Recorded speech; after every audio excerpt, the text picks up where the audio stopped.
तोरा मन दर्पण कहला, तोरा मन दर्पण कहला।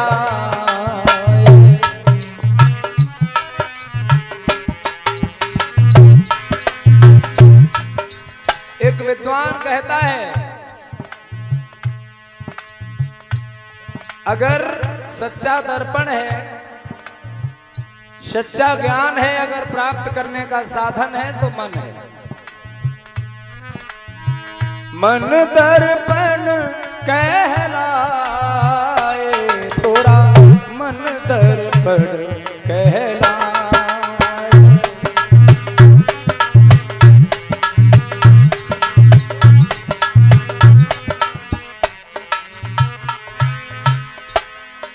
अगर ये बात समझ में आ गई तो भगवान बुद्ध का ज्ञान समझ में आ जाएगा। भगवान बुद्ध कहते हैं कोई ईश्वर नहीं है, और एक भगवान बुद्ध नहीं कहते, बहुत लोग कहते हैं।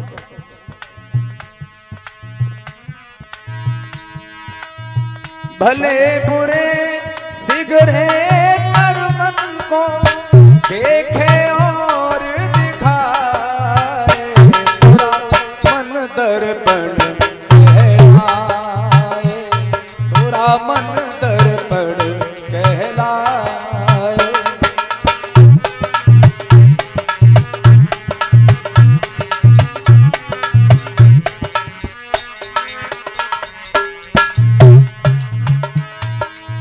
विद्वान लिख रहा है, मन क्या है?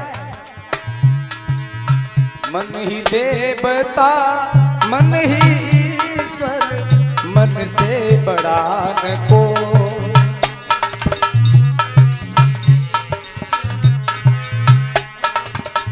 मन उजियारा जब जब फैले, जग उजियारा हो।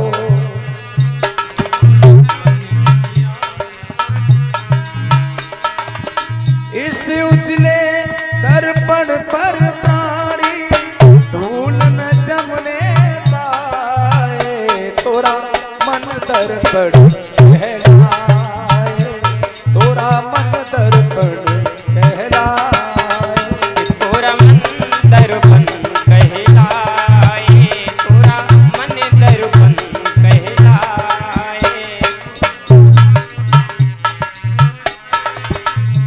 मन ही देवता, मन ही ईश्वर। अब आप समझिए, कुछ लोग कहते हैं मन सबसे बुरा है, कुछ लोग कहते हैं मन मर जाए तो फिर समझो सब काम सफल हो जाए। लेकिन भगवान बुद्ध कहते हैं मन कोई मार ही नहीं सकता, क्योंकि मन अच्छे और बुरे दोनों कर्मों को जागृत करता है, दोनों कर्मों का संकल्प करता है। शरीर क्रिया कब करता है? एक बार मन संकल्प करता है, और संकल्प करके मन चित्त को सौंप देता है। चित्त किसी चीज को, जो मन में संकल्प होता है, चित्त उसकी तस्वीर बना करके मस्तिष्क को सौंप देता है, और मस्तिष्क में जाते ही वो इंद्रियों को सौंप देता है और क्रियाएं शुरू हो जाती हैं। लेकिन स्पीड बहुत है, इसलिए आपको पता नहीं चलता कौन क्या कर रहा है। मन जैसे कंप्यूटर में माउस होता है, माउस क्लिक करता है, कंप्यूटर खुल जाता है। जिस तरह मैं बता रहा हूं, क्लिक करने पर सबसे पहले क्या खुलता है? डिस्प्ले खुलता है, डिस्प्ले खुलता है ना। ऐसे ही मन अगर सबसे पहले अपना काम करता है तो आपका चित्त खुलता है, आपकी आंखों का चित्त। मन दर्पण कहलाए, तोरा मन दर्पण कहलाए, तोरा मन दर्पण कहलाए, तोरा मन दर्पण कहलाए, तोरा मन दर्पण कहलाए।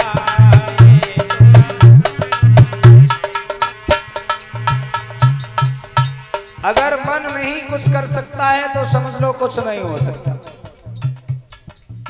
कुछ लोग कहते हैं सब कुछ ईश्वर करता है, ईश्वर तो सबके अंदर बराबर होता है, एक विद्वान के अंदर भी और एक अज्ञान के अंदर भी। फिर कोई विद्वान जो काम करता है वो अज्ञान क्यों नहीं करता? ईश्वर तो उसके अंदर भी बराबर है। इसलिए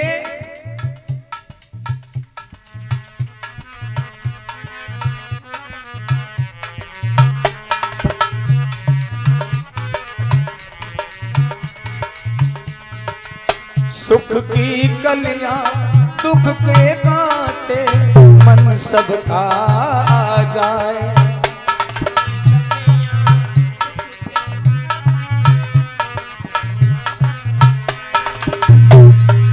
मन से कोई बात छिपे ना, मन के नैन हजार।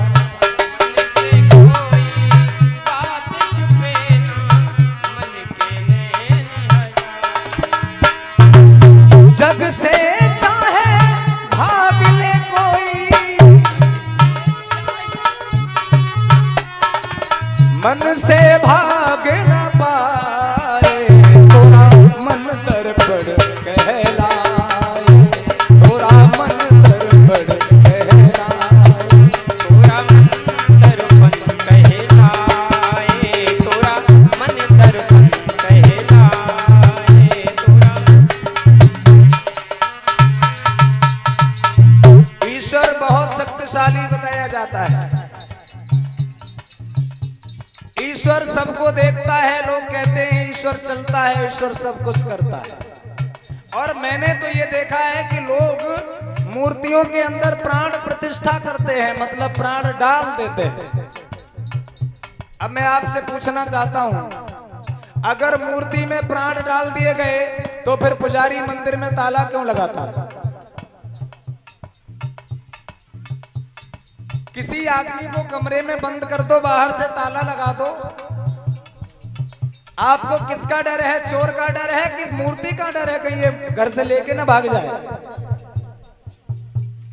अरे चाबी उसी मूर्ति को दे दो। आप विचार करना, अगर आपका बेटा या बेटी घर में सोता है तो ताला आप लगाते हैं या चाबी वो अंदर ले जाता है? अंदर सोने वाला हमेशा ताला अंदर से लगाता है। क्यों? क्योंकि उसे अपनी मर्जी से बाहर भी निकलना है। लेकिन पुजारी ताला बाहर से लगाता है, कहीं पीतल के घंटे लेके कहीं भगवान भाग न जाए।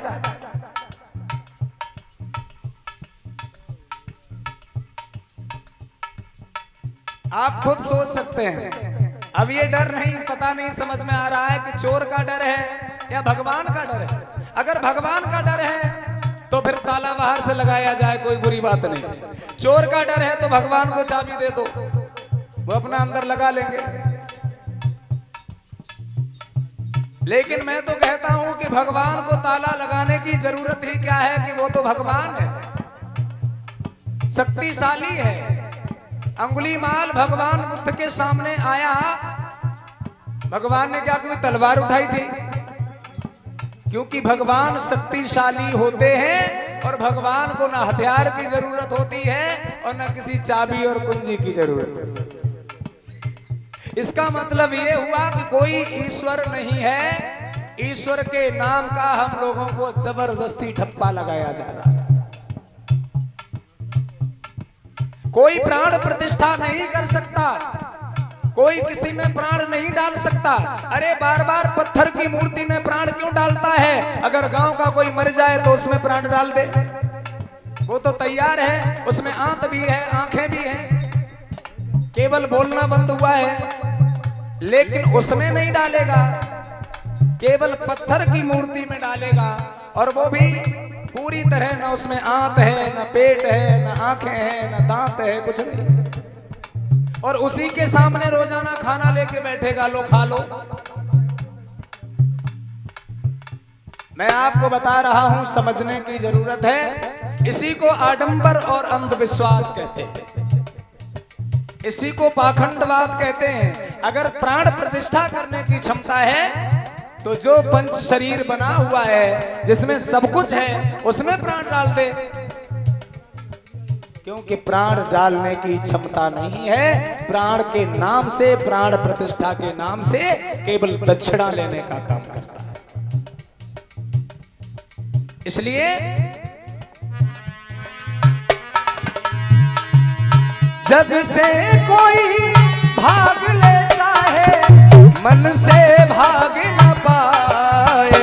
तोरा मन दर्पण कहना, तोरा मन दर्पण कहना, तोरा मन दर्पण कहलाए, तोरा मन दर्पण कहलाए। विद्वान कह रहा है, चलती दौलत ढलती छाया, मन का धन अनमोल।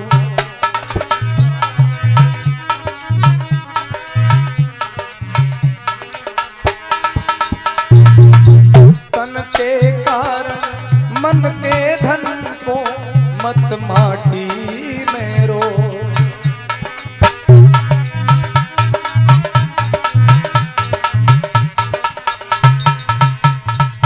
भगवान बुद्ध ने कहा कि अगर ईश्वर है तो दुनिया में इतने प्राणी हैं जिनको बिल्कुल ईश्वर की जरूरत नहीं पड़ती है, वे कैसे जी रहे हैं? आदमी केवल ईश्वर के पीछे पड़ा है। कुत्ता, बिल्ली, पशु, पक्षी, इन्हें बिल्कुल ईश्वर की जरूरत नहीं है। क्या कुत्ते को ईश्वर की जरूरत है?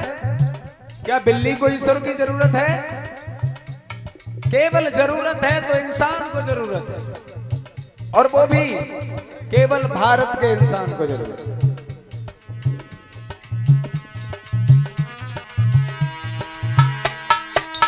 मन की कदर भुलाने